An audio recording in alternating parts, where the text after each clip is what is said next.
Qantas will cut capacity in response to soaring fuel prices. The flying kangaroo says its fuel bill is set to rise to more than $2 billion and that fuel will account for more than one-third of costs. The company also plans to ground, retire and cancel aircraft and exit some domestic routes from July. Pay for all senior executives will be frozen, with the decreased services to result in staff cuts. Meanwhile, Standard & Poor's has cut its outlook on Qantas to negative. The revision reflects pressure on the company's cash flow from high fuel prices and the prospect that those prices could remain high for an extended period. We spoke with Brent Mitchell from Shaw Stockbroking for his analysis.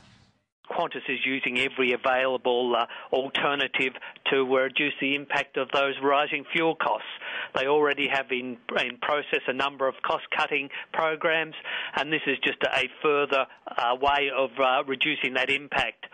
The overall effect in terms of capacity is not that great, but I think it's opportune in retiring some of the older aircraft and less efficient aircraft, and also looking at optimising their route structure and also their employment base. It's also interesting that senior management have also had a pay freeze, and I think this is probably necessary in terms of Qantas negotiations with unions going forward on a number of matters.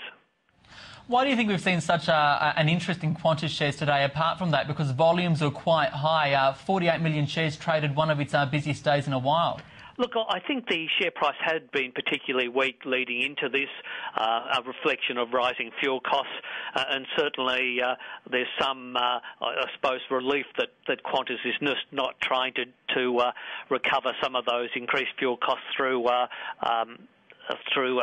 fare increases, which have only a limited impact, or certainly a limited impact of reducing those cost increases, and will affect volumes on their flights. So overall, if you look at Qantas's books, how would you describe it? Is it healthy? Oh, look, I think it's a step in the right direction.